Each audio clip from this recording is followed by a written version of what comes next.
How genuine they will be on following through on those promises is a whole different story. Yeah.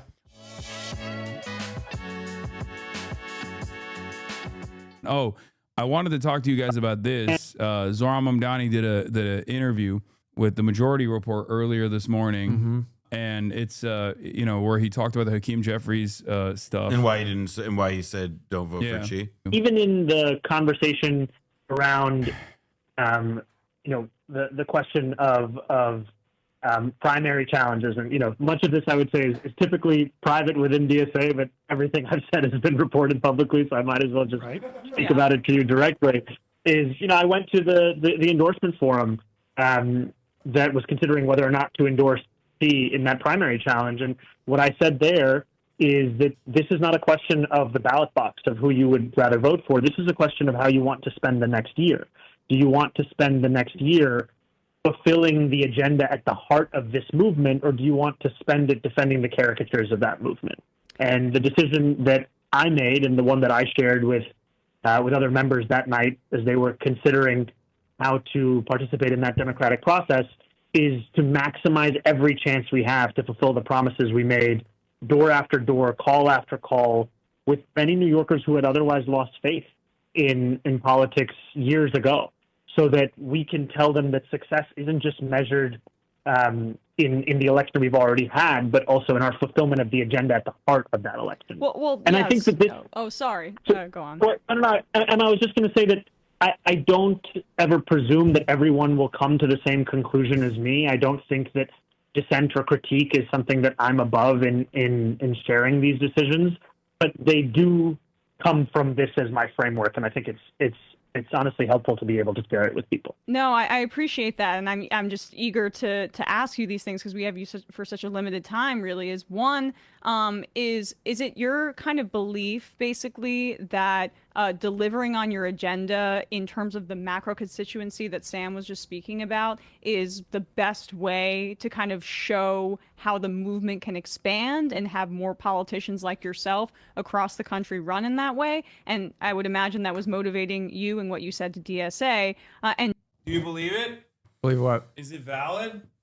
What are your takes on it? I don't get into this stuff. Oh, DSA, you're anti-electoralist. No, I just mean I don't talk about. I don't know if anyone needs my opinion on intra-DSA conflict. You're the real revolutionary. No, I don't think anyone cares, or I don't even care about my opinion on this kind of thing. That's me. I have some friends who heard him speak at the DSA thing. What do they think?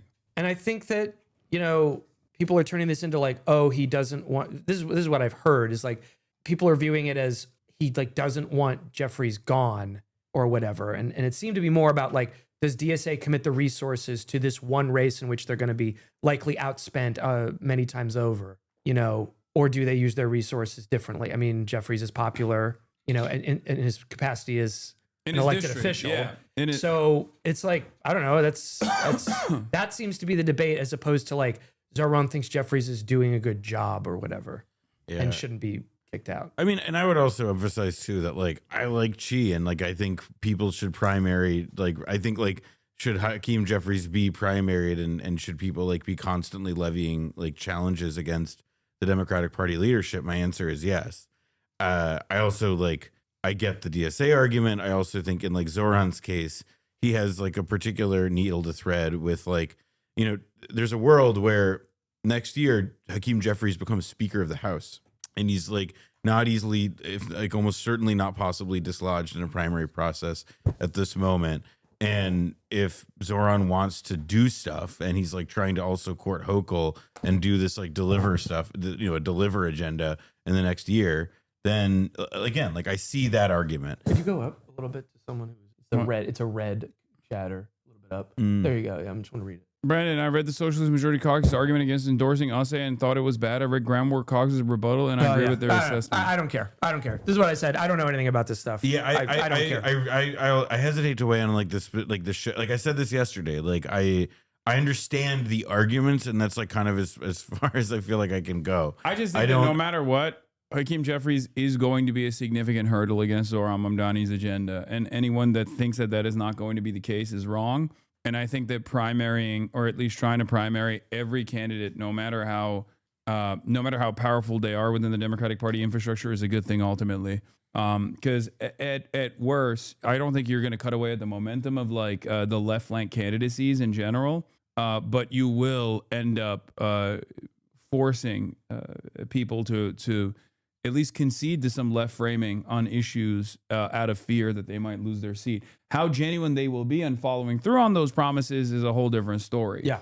But my position always was like, I don't think Zohran Mamdani should have come out instantly and been like, don't do this, and then petitioned against it. That's why I think that rather than just like keeping quiet and seeing whichever way the winds blow, and then seeing if it's like seeing if this would have been a successful candidacy or not. This is part of why like his pitch about the DSA thing, like it makes sense in terms of like limited capacity. But I think the thing that the part of his logic that he himself seems to believe is relevant would be the piece of it about, you know, that it would be damaging to his ability to get things done, because I think that's the only like straight up and immediate reason for why he even got ahead of Xi throwing his hat in the race.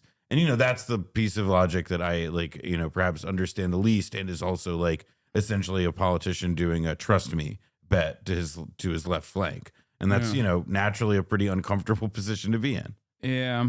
Anyway, I guess it's insurgency versus more diplomatic approach. Wait, what? No, there is no diplomatic approach with these guys. There is no, they will never actually reward you for that.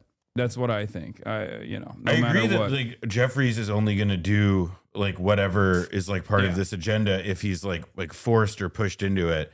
It's like there is literally a reason why he had he conceded at the very last moment in terms of like endorsing Zohran Mamdani, and he did it so quietly and in this like sheepish way that pissed off every single person. The Ross Barkan article that in New York Mag that a few people have linked to is worth reading.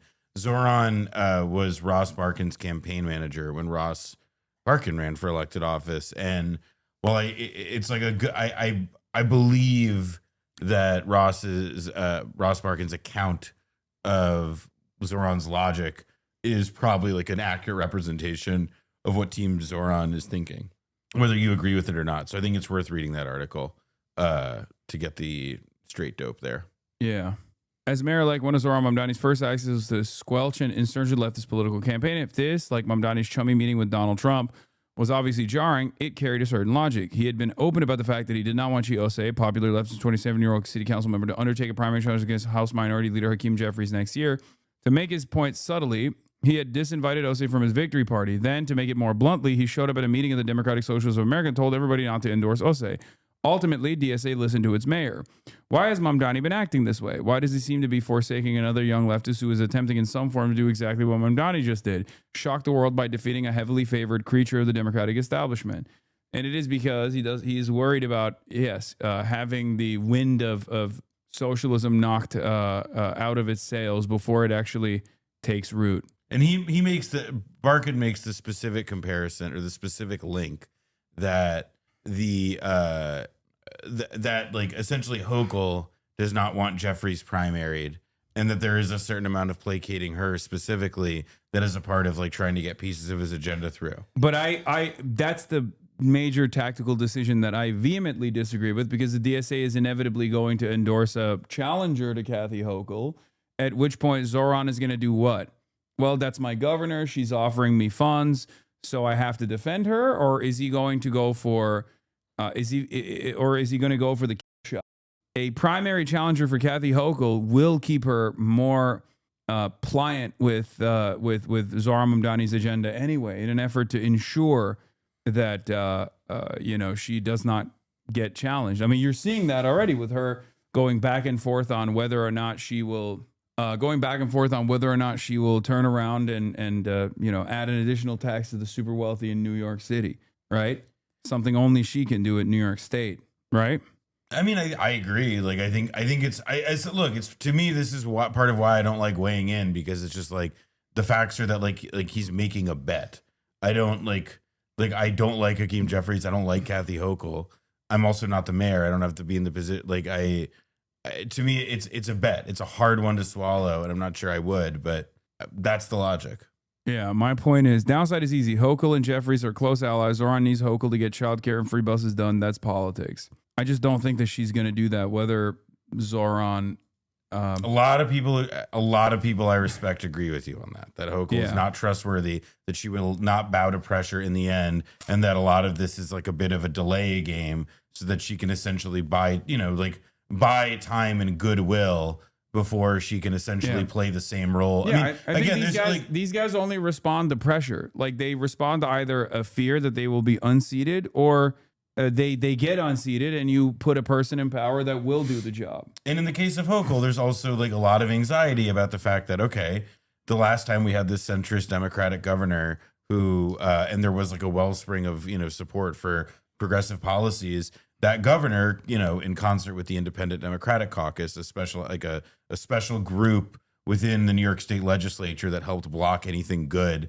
in concert with Cuomo for years, like there was this centrist governor who was like the fly in the ointment. And so I think it just comes down to Zohran says, this is how you preempt that. Win flies, I guess, with honey, suppose, but I don't know, or whatever the metaphor is. Point though, honey. Yeah, I think so. It's not. It's my contribution. Yeah, I just don't. Then with vinegar. And then with vinegar, that was the polarity I couldn't figure out there. Yeah, I look, I'm skeptical that Hochul will bend, in our direction on this. Yeah, and I like Chi. And two, does that mean that you're ruling out supporting primary challenges broadly throughout the city? No, that I've made no sweeping decision on something at like a larger level as that. And to your first question, I think often about what Bernie said at our rally, which was that what our opponents in the campaign feared the most was the power of example. And that example is not of just winning the election. That's the example of delivering a rent freeze, of fast and free buses, of universal childcare, because those are things you can hold on to. Those are things that you can actually feel and see in your life. And so much of politics is this game of translation where a politician says something and then you have to jump through 10 hoops to understand how it relates to you, or if you're eligible, or if you hit the threshold. And these are not things that require that kind of a translation. These are things that are direct to our lives. And I think that it's, I remember when I was running for assembly, a friend of mine, Kara McCurdy, who's an incredible photographer who works on our campaign, I gave her the palm card that we had just designed with Anish, who actually created the logo for this mayoral campaign. And I thought it was the best palm card we'd ever made. And she looked at it and she said, "What do these words mean?" And we were just using a language that speaks only to a very specific set of people. And I think it just comes back to that you need to speak directly to people, you need to speak about policies that are also direct to their lives, and it all needs to be without translation. And so to me, once we succeed in the fulfillment of any part of this agenda, it becomes an example of why New Yorkers made the right decision to believe that politics could be more than this, as opposed to that they were wrong to have hope again. I don't want... Please give bro a better mic. Yeah, I mean, it's leftist audio. It's leftist video, leftist audio. It's dog shit. That's how you know it's real.